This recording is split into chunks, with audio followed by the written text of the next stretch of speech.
We're sitting down with Michael Scheuer, the man who had served in the CIA for more than 20 years, up until 2004. At one time, he was the chief of the CIA bin Laden unit. Then he went and exposed how counter-effective Washington's methods were in the fight against terror. He looked at the U.S. through its enemy's eyes. In fact, it's the title of one of his books called Through Our Enemy's Eyes. I'm very pleased to have the chance to interview you, Thank Mr. you. Scheuer. I'm glad to be here. Bin Laden is gone. Who is Washington's number one enemy now? Washington's enemy is an enemy that doesn't exist. We're fighting an Islamic enemy that Washington believes is out to kill us because we have elections, because we're free, because we have women in the workplace. It's an enemy that doesn't exist. It didn't exist when bin Laden was alive. It doesn't exist now. America is being attacked because of its foreign policy in the Muslim world, because of its support for Israel, because of its support for the Saudi police state, because of its presence on the Arab Peninsula. And until we accept that, until Americans can say to each other, whether you support aid to Israel or not, our relationship with Israel is causing this war, we are not going to be able to defeat this enemy. And Israel itself as a country is not the problem.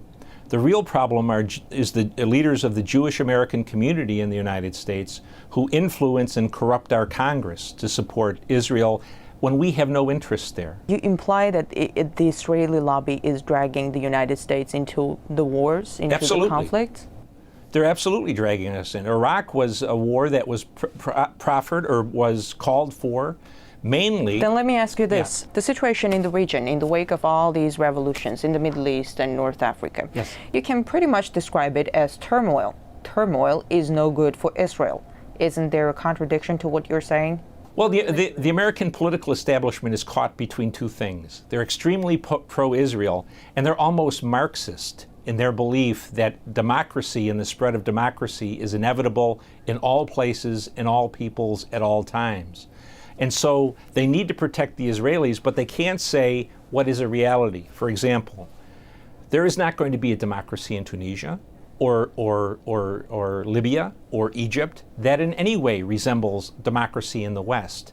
And yet what they've done is create anarchy. They've created a situation where the only beneficiaries are the Islamists. The guns that have flown out of Egypt, out of Tunisia, out of Libya to the Islamists have been enormous in their volume. And the prisons that were opened in Egypt, Tunisia, and Libya have reinforced the Islamist groups across the world. So their mindless pursuit of secular democracy, at the end of the day, endangers the stability of the region and probably the whole world. Are you saying we're going to see further radicalization of the region? Oh, especially in Africa. Yes, ma'am. The guns that are flowing out of the three places where there were Arab Spring revolts are going to cause problems in Somalia, across North Africa, and in Nigeria. Let's talk about Syria. Yes. Syria says the earth will start shaking if anyone intervenes in their internal affairs. How badly does the U.S. Is the U.S. trying to interfere? Oh, I think we're interfering unconscionably. Until they removed the U.S. ambassador, he was running around the country trying to encourage groups to overthrow the Syrian government. That is not the role of any diplomat, United States or Russian or Chinese or British. We have really very cold-bloodedly urged Syrians to get out on the street knowing that they're going to get shot down by their government. Again, Syria is a country where there is no U.S. interest. Since I was a little boy, we've been afraid of the Syrians, and if you look at the map, it's hard to imagine that little blot of country called Syria could be a threat to the United States. The CIA has reportedly worked with the Syrian opposition for years. Well, I'm not sure we worked with the Syrian opposition. We've certainly worked with the Syrian WikiLeaks government. cables. Well, I haven't. Yeah. Well, then, if it's there, it's there. But our relationship with the Syrians is really a relatively unimportant one. But again, it's another very good example of the dichotomy in the thinking of American leaders. Because as we call for democracy in Syria, if Assad goes, Israel's security goes straight down. If the region becomes a complete mess, doesn't Washington see any dangers to Israel? I mean, with Iran involved, it won't be pretty. I think that's exactly right, ma'am. I don't know what the thinking is, except that they have come down on the belief that democracy is better for everybody.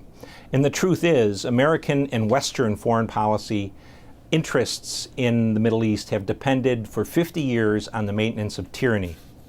Tyranny that gave us access to oil, tyranny that protected Israel, and in the last 20 years, tyrannies that persecuted Islamists to protect us. All of that is going by the wayside.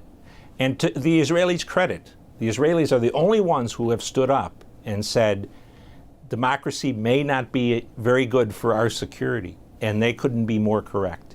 About Iran, what's Washington's plan for Iran? Whatever Israel's plan is for Iran. Both parties, Republicans and Democrats, are deathly afraid that the Israelis will attack them off their own hook. And if Israel attacks Iran, the Americans will get blamed for condoning it, whether we did or not. So I think what we're seeing is a slow, almost inexorable advance toward some kind of a conflict with Iran. What do you make of these recent accusations that the Iranian government was trying to kill the Saudi ambassador in Washington? I'm not in a position to know whether or not the information was accurate. But when I was a young intelligence officer, I worked against Iran and Lebanese Hezbollah. And I can tell you, in the 90s, they were meticulous in covering their tracks and only using as agents of terrorism their own people. The plot that was described by the Attorney General of the United States is a comic opera.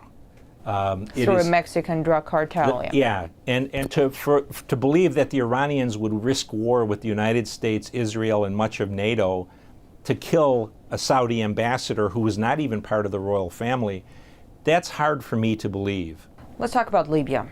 Libya is in ruins in the wake of NATO bombings. Yes. It's brimming with weapons. Yes. An al-Qaeda flag was planted over a courthouse in Benghazi. Yes. How good of a playground is Libya for people with radical agendas? Very strong Islamist presence in Libya. Since the war against the Soviets in Afghanistan, Libya has sent as many of its people to fight in those insurgencies, the Islamist insurgencies, as any other country in North Africa, maybe outside of Saudi Arabia. The Libyan Islamic Fighting Group fought a long time against the Soviets. They fought against Gaddafi. A great number of Libyans went to Iraq and to Afghanistan to fight us.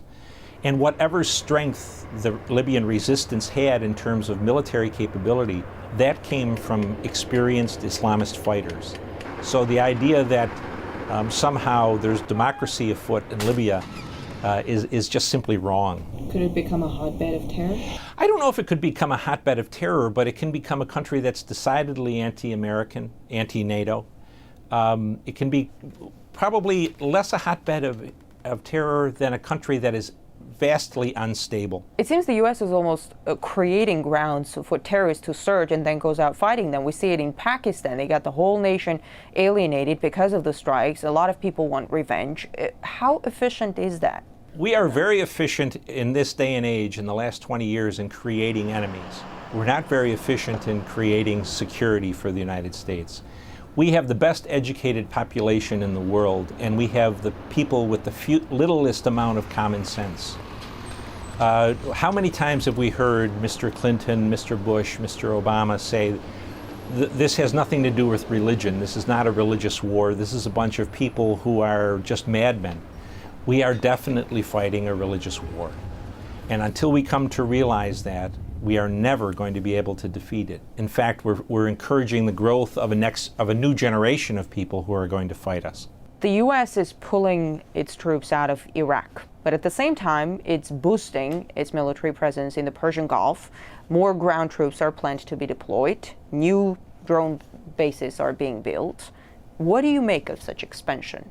It just demonstrates again the ignorance of the United States government in terms of its political leadership about what our problem is in the Muslim world.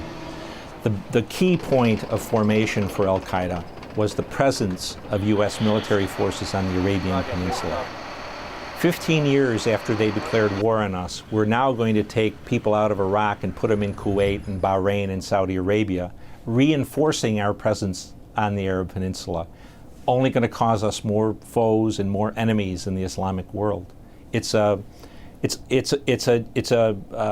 contradiction. It's a lack of common sense. Let me ask you this: if the U.S. pulls out of everywhere, yes, Is it going to be the end of terrorism? It certainly would deny the terrorists the glue of unity that keeps them focused on the United States. If we weren't the main enemy, they would be attacking Israel, they would be attacking the Saudis, they would be attacking the Moroccans. The war would be And would you say let them attack go. The Israelis and the Saudis? Let them go. Sometimes they say the Chinese will come in. I said, let the Chinese deal with these people for the next 50 years. We've had enough of it. But I think the point is the Americans can't get out. We're dependent on the Saudis to maintain our interests in the world oil market, and the Saudis buy, next to the Chinese, more of our debt than anyone else. So as long as we're side by side with the Saudis and with the Israelis, we're stuck in the Middle East, and America will continue to bleed. Dr. Scheuer, thanks for the interview. Yes, ma'am.